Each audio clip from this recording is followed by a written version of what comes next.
Hello YouTube. So today is the day I've been waiting for quite some time. I've been working towards this, obviously all of what you've seen.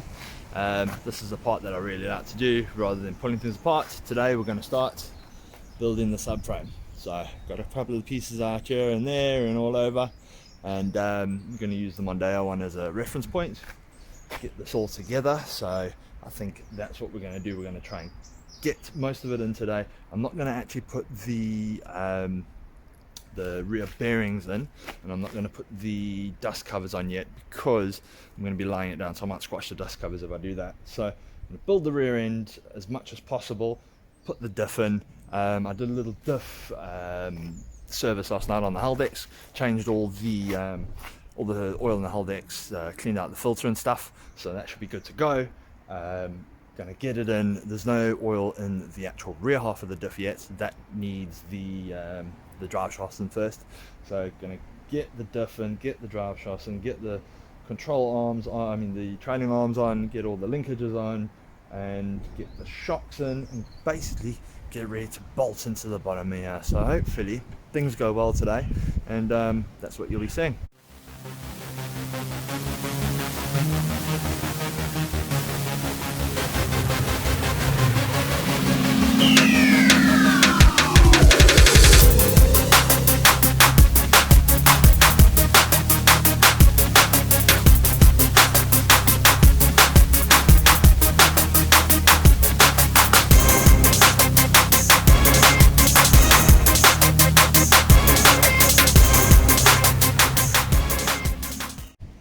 So let's have a look at where we're up to now. Managed to get linkages all in. Had to steal a couple of the bolts from the old Mondeo stuff there. That's why I disappeared for a while. I don't know what I've misplaced the ones that came from the XC60 rear end for that. But yeah, it's all on. It's all in. Next stop, what we're going to be doing after we've done this, next stop is putting these new poly bushes on the rear anti-roll bush and the anti-roll bar. Now, I remember old ones like this, they used to have a split down the middle, so you could just put them on. This one looks like you have to slide it all the way along the top of it, so that might be a bit of a mission. I might have to put a bit of grease on it, but I'll get that done. And then the next thing you'll see me doing is fitting the rear anti-roll bar. And these little bastards should really look at some new bushes for those. That should be easy enough to change. I can do that at a later stage. Just didn't see that until now. So yeah, let's get that all on and done.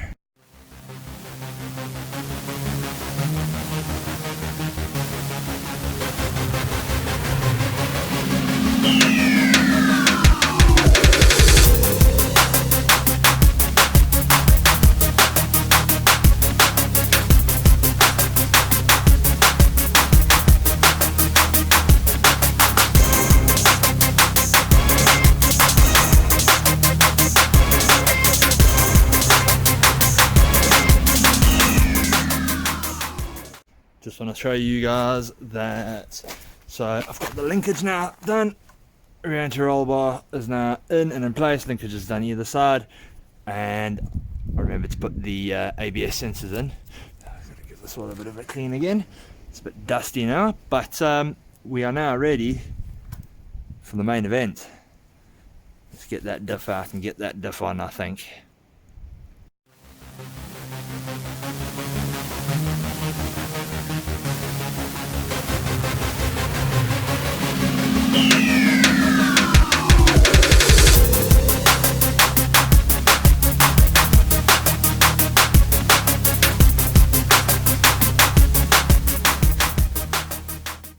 Right, Mondeo fans, looks like we're in business. All set up, got some new stainless steel fixings on it, cleaned it up as much as I could. Everything's complete and in. Just gonna stick some drive shafts in. Probably gonna try fill it up with oil before I get it on the car. I don't know how much of a mission it's going to be to get it into the little drain plug. It's like down that side. But yeah, time to now stick the shafts in, I think. Get the shafts going. And that's where it is. And I'm actually thinking, with these little, so where the bracket for the evaporation canister was attached, with a little bit of trimming, because of that, because I think it went a bit further out there, it might fit over the diff. I thought the diff was going to sit up higher. It's actually really not high at all. It's just the same height as these. Obviously, so the drive shafts can clear little holes. But we're in business. We are getting going. We are going freaking all-wheel driving. I am over the moon with this.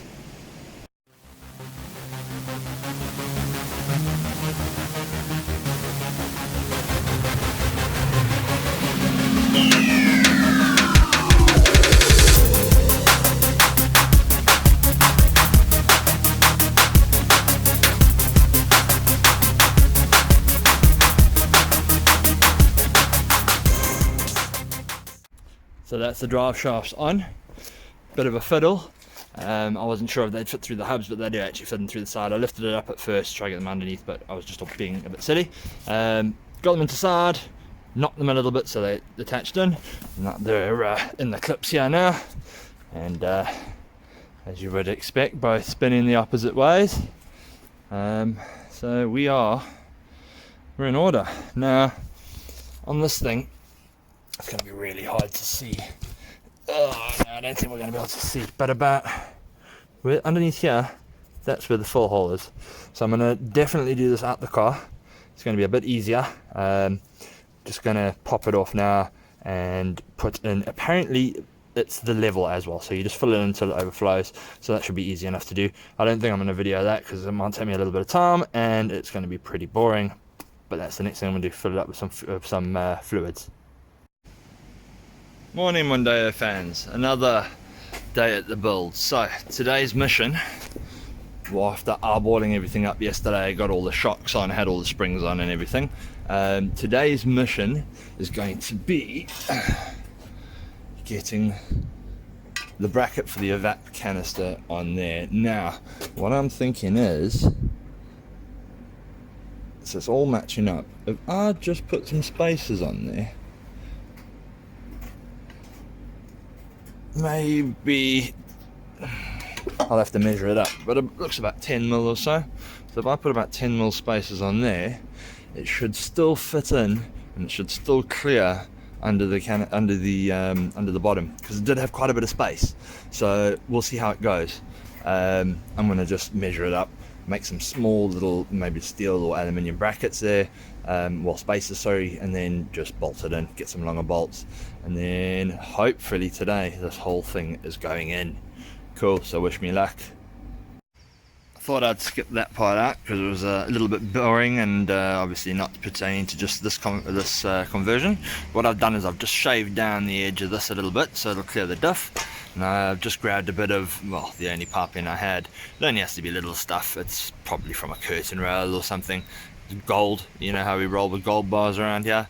Got some longer bolts over there. Just grounded it up, cleaned it all up. Just going to do a little test fit here. Just see if we can. I don't know if you can actually see that down there, but that looks like it's going to clear it. Might need a little bit more of a shave, but then we're just going to put a couple of spacers just in here, just so it clears over the top of here, and just so it misses the diff. And then I think that's going to go in. And the next mission is actually getting the subframe in. So a little bit more grinding, a little bit more fiddling, and then we're on it. And there is the final result.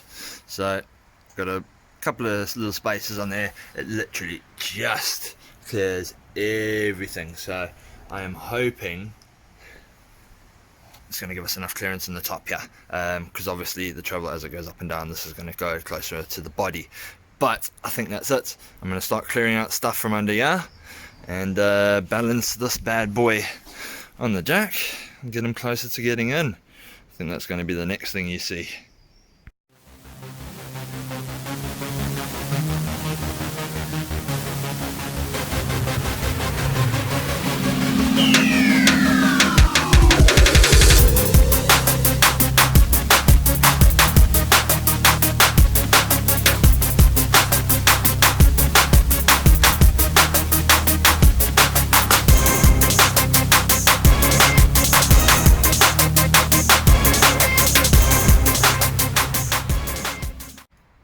Right guys, so after some struggling, some battling, some messing about, some swearing, some bashing my fingers, it's in.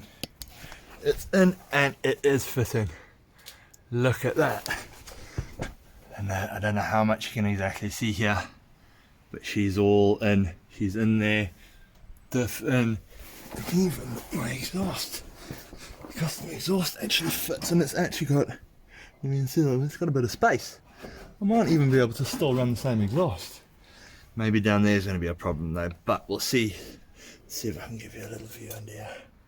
So there's the diff, side shafts. All the sides are in. Let's have a look from the side. All that's done.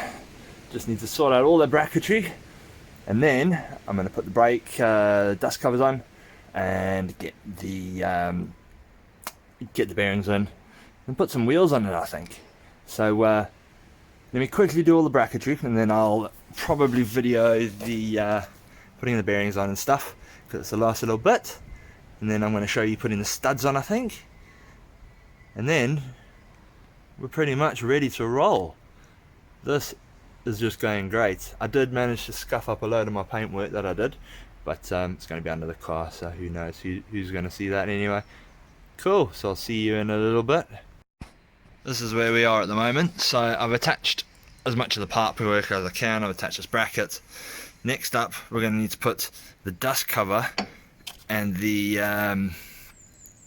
bearing on, and then just see if everything lines up. It's all a little bit tight. We got a bit of slack further down we can sort out, but I'm sure we can get this working. Let's have a quick photo with the bearing. Get the bearing on, get it onto here. Yeah, let's get that done. We're one more step closer. It's all looking good. Need to still attach the shock up at the top. The more observant of you would have noticed I forgot to put the bloody springs in, so I am going to have to drop off the the arm that holds them. I dropped it off there, push it back up with the jack. It's not going to be the end of the world. It's probably an extra half an hour's worth of work, scratching up all my nice new paintwork. Bummer, but that's what happens. But it is really looking good. I'm going to get some photos up, and then yeah, we're going, we're moving, we're getting there.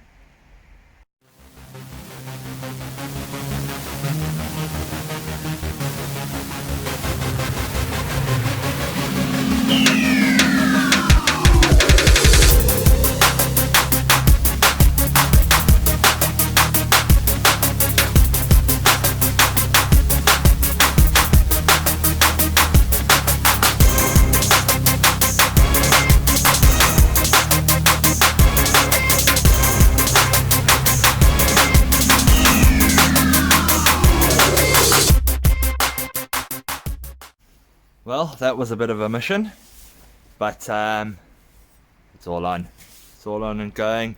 Those will need tightening up some more. It's not quite tight enough. Probably have to pull the handbrake, get it to stop it, and then tighten those bad boys up. Other than that, brackets are pretty much on. Just got to tighten it all up, put the disc on, make sure it all fits. And then this side will be complete. Do the same the other side. Right, so we've made some really good progress. Back end is completely in. All subframe bolts are all done. Everything's in and going. The exhaust looks like it's going to fit. Brake discs are all on. All discs fit. Now it's time to stick on them studs. Got those over here.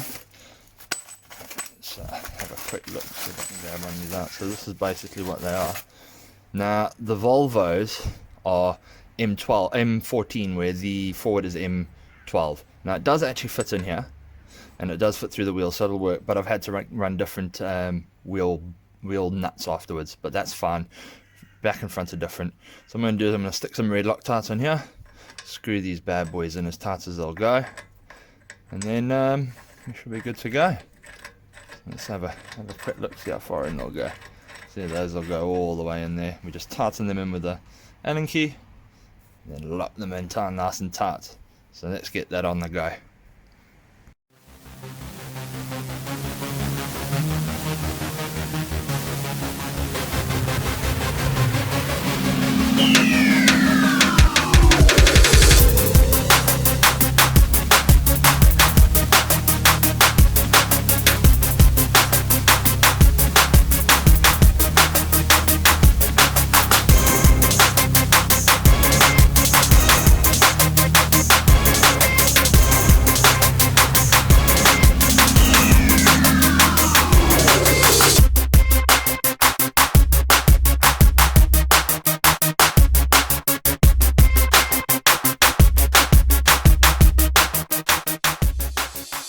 Alright guys, so to end this video off, we've had some really good progress with the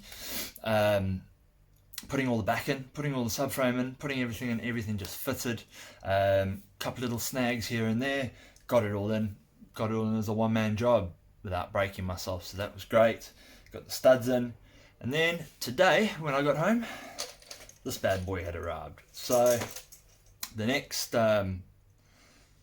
step on the fuel pump at least is trying to figure out what's going on. Now, cursory look, the schematics that I saw were right in that it seems to read from one float level, it goes through here, sends a signal up, but it looks like it actually sends a signal to the fuel pump ECU, which then puts power back to the other pump. Now, the petrol Volvos do have a different fuel pump ECU.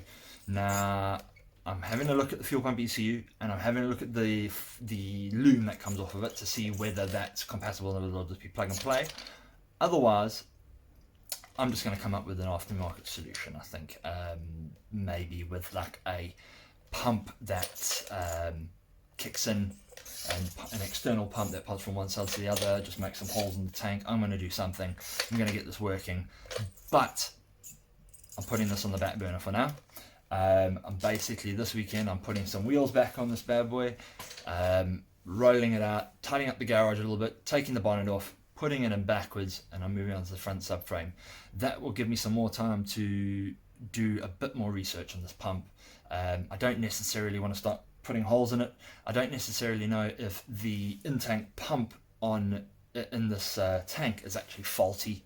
I have put 5 volts to it, which I assume should work, and that's not worked. Then I tried to put 12 volts to it, that's not worked either.